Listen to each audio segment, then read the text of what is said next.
Subscribe to my channel and also hit the bell icon so you never miss the new video, cause whenever we upload the new video you will get the notification.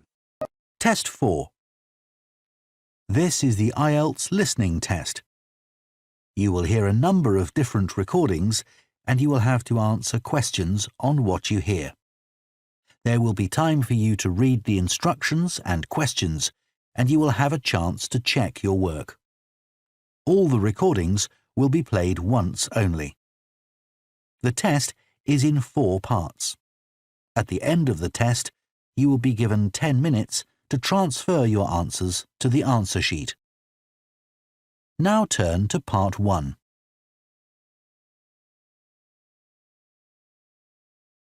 Part 1. You will hear a man phoning the owner of a holiday cottage. First, you have some time to look at questions 1 to 6.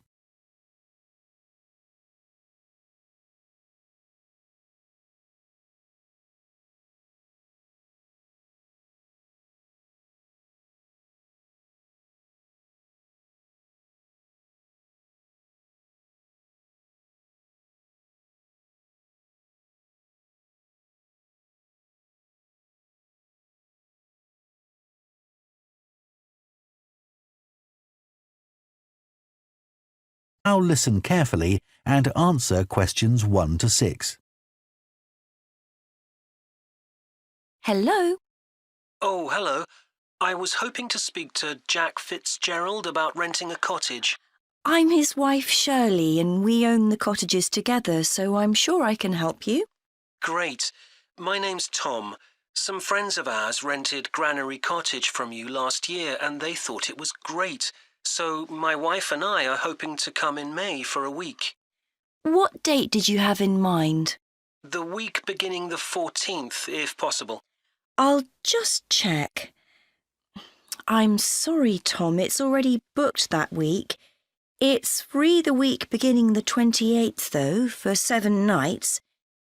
In fact, that's the only time you could have it in May. Oh, well, we could manage that, I think. We'd just need to change a couple of things. How much would it cost? That's the beginning of high season, so it'd be £550 for the week. Ah, that's a bit more than we wanted to pay, I'm afraid. We've budgeted up to £500 for accommodation. Well, we've just finished converting another building into a cottage, which we're calling Cherville Cottage. Sorry, what was that again? Cherville. C-H-E-R-V for Victor, I-L. Oh, that's a herb, isn't it? That's right. It grows fairly wild around here. You could have that for the week you want for £480. OK, so could you tell me something about it, please? Of course. The building was built as a garage. It's a little smaller than Granary Cottage. So that must sleep 2 people as well? That's right. There's a double bedroom. Does it have a garden? Yes, you get to it from the living room through French doors, and we provide 2 deck chairs. We hope to build a patio in the near future, but I wouldn't like to guarantee it'll be finished by May. OK. The front door opens onto the old farmyard, and parking isn't a problem. There's plenty of room at the front for that. There are some trees and potted plants there. Before you hear the rest of the conversation, you have some time to look at questions 7 to 10.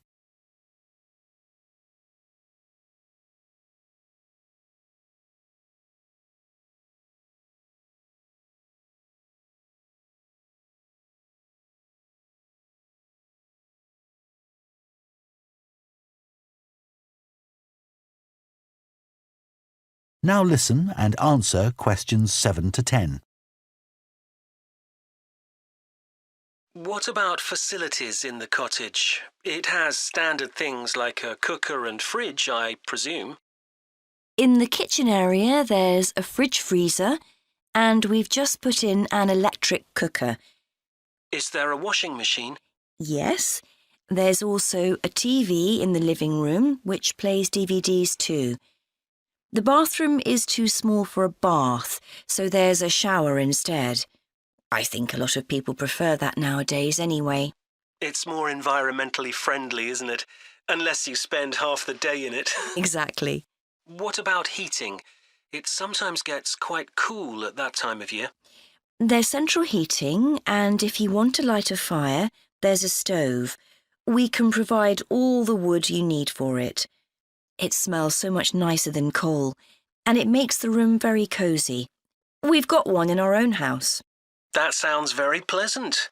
Perhaps we should come in the winter to make the most of it. Yes, we find we don't want to go out when we've got the fire burning. There are some attractive views from the cottage which I haven't mentioned. There's a famous stone bridge. It's one of the oldest in the region, and you can see it from the living room. It isn't far away. The bedroom window looks in the opposite direction and has a lovely view of the hills and the monument at the top. Well, that all sounds perfect. I'd like to book it, please. Would you want a deposit? Yes, we ask for 30% to secure your booking, so that'll be £144. And when would you like the rest of the money? You're coming in May, so the last day of March, please. Fine. Excellent. Could I just take your details so that I can... That is the end of Part 1. You now have half a minute to check your answers to Part 1.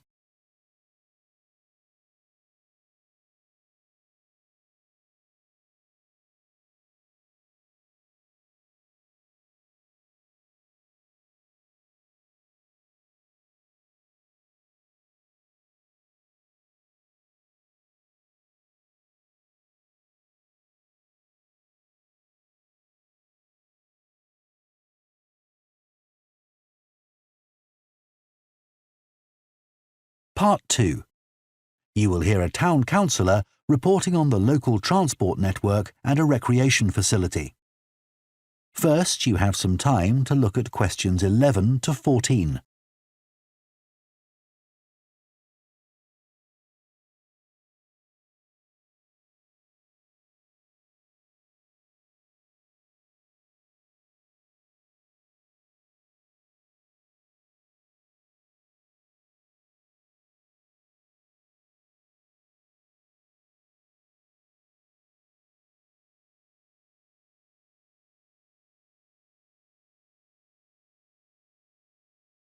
Now listen carefully and answer questions 11 to 14. Right, next on the agenda we have traffic and highways. Councillor Thornton.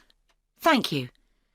Well, we now have the results of the survey carried out last month about traffic and road transport in the town. People were generally satisfied with the state of the roads. There were 1 or 2 complaints about potholes, which will be addressed, but a significant number of people complained about the increasing number of heavy vehicles using our local roads to avoid traffic elsewhere. We'd expected more complaints by commuters about the reduction in the train service, but it doesn't seem to have affected people too much. The cycle path that runs alongside the river is very well used by both cyclists and pedestrians since the surface was improved last year, but overtaking can be a problem, so we're going to add a bit on the side to make it wider. At some stage, we'd like to extend the path so that it goes all the way through the town, but that won't be happening in the immediate future. The plans to have a pedestrian crossing next to the post office have unfortunately had to be put on hold for the time being. We'd budgeted for this to be done this financial year, but then there were rumours that the post office was going to move, which would have meant there wasn't really a need for a crossing. Now they've confirmed that they're staying where they are, but the Highways Department have told us that it would be dangerous to have a pedestrian crossing where we'd originally planned it, as there's a bend in the road there, so that'll need some more thought. On Station Road, near the station and level crossing, drivers can face quite long waits if the level crossing's closed, and we've now got signs up requesting them not to leave their engines running at that time. This means pedestrians waiting on the pavement to cross the railway line don't have to breathe in car fumes. We've had some problems with cyclists leaving their bikes chained to the railings outside the ticket office, but the station has agreed to provide bike racks there. Before you hear the rest of the talk, you have some time to look at questions 15 to 20.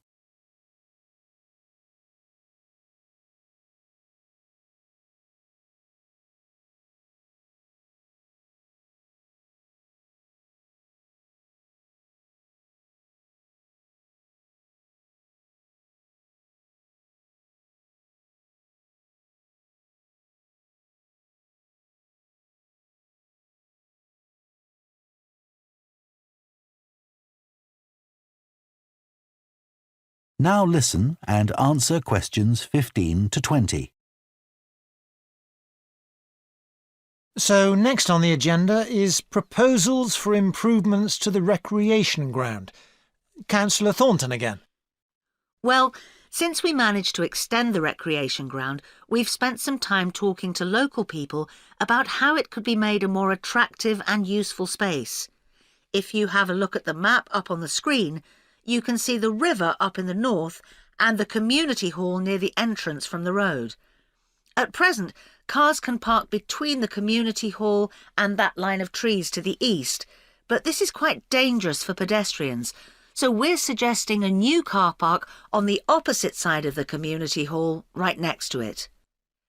We also have a new location for the cricket pitch. As we've now purchased additional space to the east of the recreation ground, beyond the trees, we plan to move it away from its current location, which is rather near the road, into this new area beyond the line of trees. This means there's less danger of stray balls hitting cars or pedestrians. We've got plans for a children's playground, which will be accessible by a footpath from the community hall and will be alongside the river. We'd originally thought of having it close to the road, but we think this will be a more attractive location.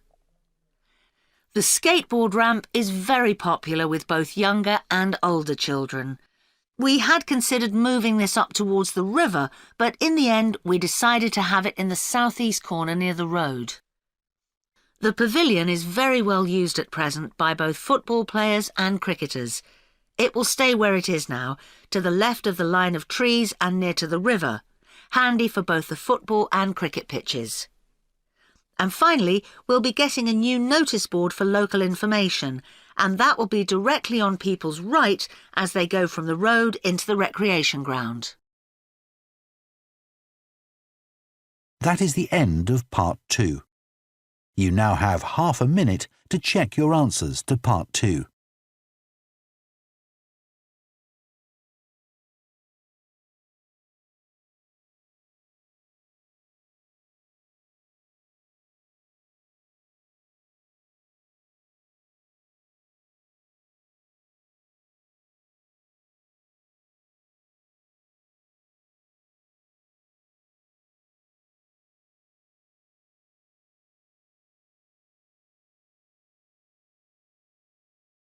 Part 3. You will hear two urban planning students discussing bike-sharing schemes in different cities. First, you have some time to look at questions 21 to 24.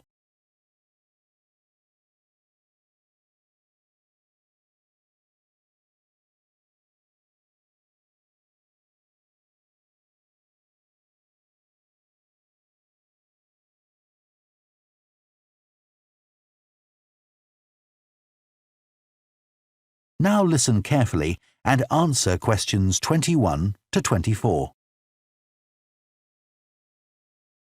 Now that we've done all the research into bike-sharing schemes in cities around the world, we need to think about how we're going to organise our report. Right. I think we should start by talking about the benefits. I mean, it's great that so many cities have introduced these schemes where anyone can pick up a bike from dozens of different locations and hire it for a few hours. It makes riding a bike very convenient for people. Yes, but the costs can add up, and that puts people on low incomes off in some places. I suppose so. But if it means more people in general are cycling rather than driving, then because they're increasing the amount of physical activity they do, it's good for their health. OK, but isn't that of less importance? I mean, doesn't the impact of reduced emissions on air pollution have a more significant effect on people's health?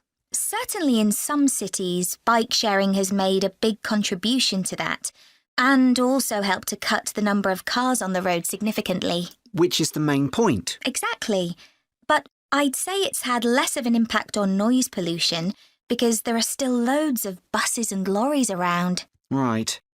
Shall we quickly discuss the recommendations we're going to make? In order to ensure bike sharing schemes are successful? Yes. OK. Well, while I think it's nice to have really state-of-the-art bikes with things like GPS, I wouldn't say they're absolutely necessary. But some technical things are really important, like a fully functional app, so people can make payments and book bikes easily. Places which haven't invested in that have really struggled. Good point. Some people say there shouldn't be competing companies offering separate bike-sharing schemes, but in some really big cities, competition's beneficial. And anyway, one company might not be able to manage the whole thing. Right. Deciding how much to invest is a big question. Cities which have opened loads of new bike lanes at the same time as introducing bike-sharing schemes have generally been more successful. But there are examples of successful schemes where this hasn't happened. What does matter, though, is having a big publicity campaign. Definitely. If people don't know how to use the scheme or don't understand its benefits, they won't use it. People need a lot of persuasion to stop using their cars. Before you hear the rest of the discussion, you have some time to look at questions 25 to 30.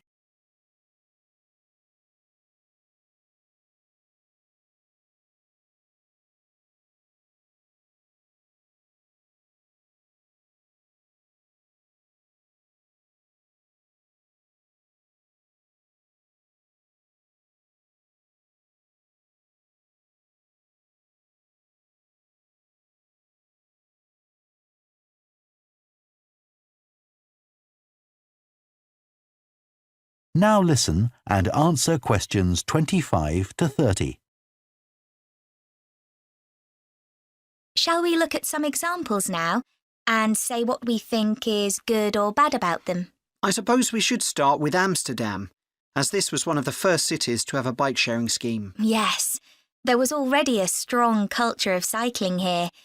In a way, it's strange that there was such a demand for bike sharing, because you'd have thought most people would have used their own bikes. And yet it's one of the best used schemes.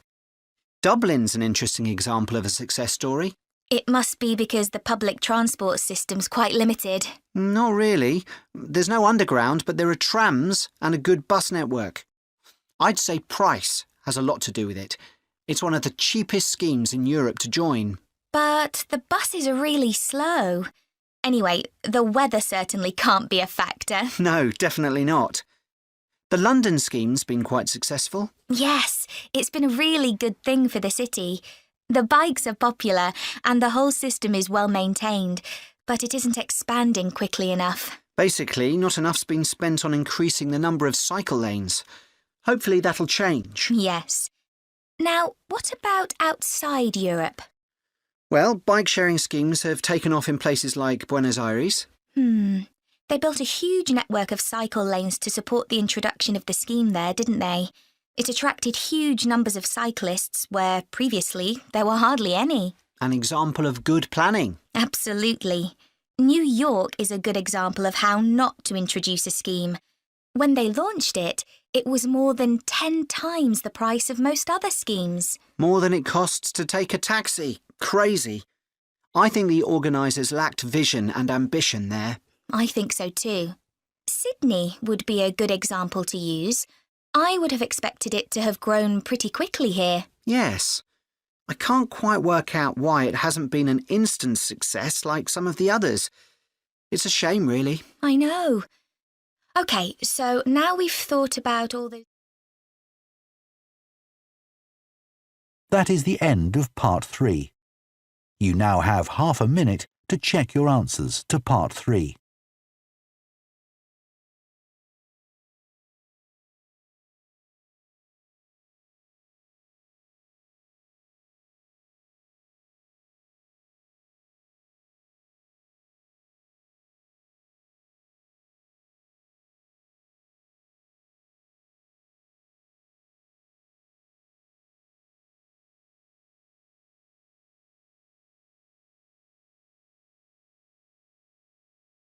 Part 4. You will hear part of an environmental science lecture about a large bird called the dodo, which is now extinct. First, you have some time to look at questions 31 to 40.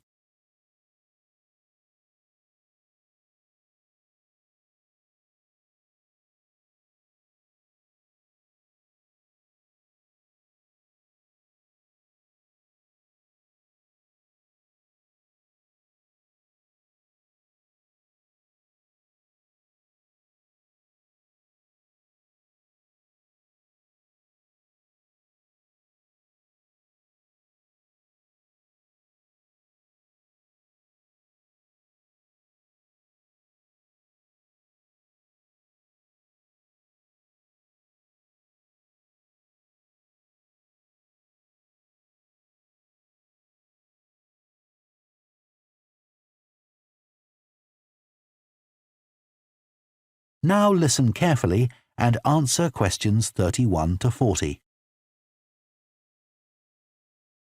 One of the most famous cases of extinction is that of a bird known as the dodo.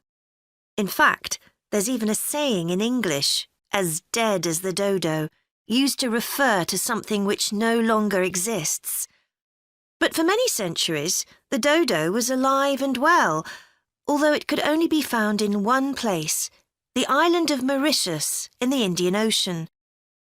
It was a very large bird, about 1 metre tall, and over the centuries it had lost the ability to fly, but it survived happily under the trees that covered the island.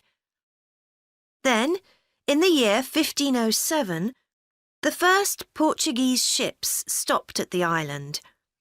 The sailors were carrying spices back to Europe and found the island a convenient stopping place where they could stock up with food and water for the rest of the voyage, but they didn't settle on Mauritius. However, in 1638, the Dutch arrived and set up a colony there. These first human inhabitants of the island found the dodo birds a convenient source of meat, although not everyone liked the taste. It's hard to get an accurate description of what the dodo actually looked like. We do have some written records from sailors and a few pictures, but we don't know how reliable these are. The best-known picture is a Dutch painting in which the bird appears to be extremely fat, but this may not be accurate. An Indian painting done at the same time shows a much thinner bird. Although attempts were made to preserve the bodies of some of the birds, no complete specimen survives. In the early 17th century, 4 dried parts of a bird were known to exist. Of these, 3 have disappeared, so only one example of soft tissue from the dodo survives, a dodo head. Bones have also been found, but there's only one complete skeleton in existence. This single dodo skeleton has recently been the subject of scientific research, which suggests that many of the earlier beliefs about dodos may have been incorrect. For example, early accounts of the birds mention how slow and clumsy it was, but scientists now believe the bird's strong knee joints would have made it capable of movement which was not slow, but actually quite fast. In fact, one 17th century sailor wrote that he found the birds hard to catch. It's true that the dodo's small wings wouldn't have allowed it to leave the ground, but the scientists suggest that these were probably employed for balance while going over uneven ground. Another group of scientists carried out analysis of the dodo's skull. They found that the reports of the lack of intelligence of the dodo were not borne out by their research, which suggested the bird's brain was not small, but average in size. In fact, in relation to its body size, it was similar to that of the pigeon, which is known to be a highly intelligent bird. The researchers also found that the structure of the bird's skull suggested that one sense which was particularly well developed was that of smell. So the dodo may also have been particularly good at locating ripe fruit and other food in the island's thick vegetation.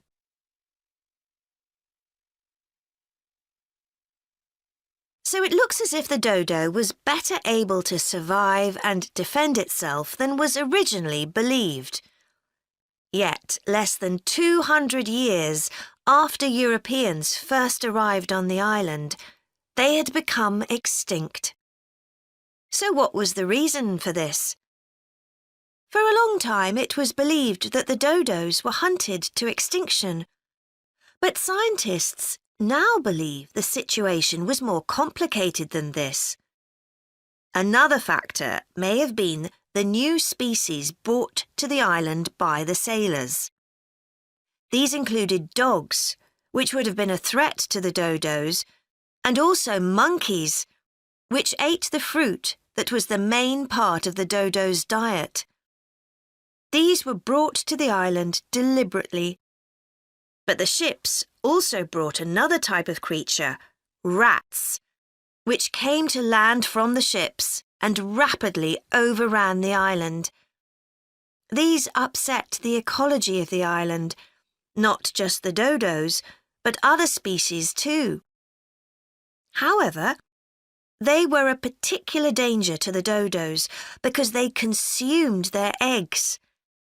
And since each dodo only laid one at a time, this probably had a devastating effect on populations. However, we now think that probably the main cause of the bird's extinction was not the introduction of non-native species, but the introduction of agriculture. This meant that the forest that had once covered all the island and that had provided a perfect home for the dodo was cut down so that crops such as sugar could be grown. So, although the dodo had survived for thousands of years, suddenly it was gone. That is the end of the listening test. In the IELTS test, you would now have 10 minutes to transfer your answers to the answer sheet.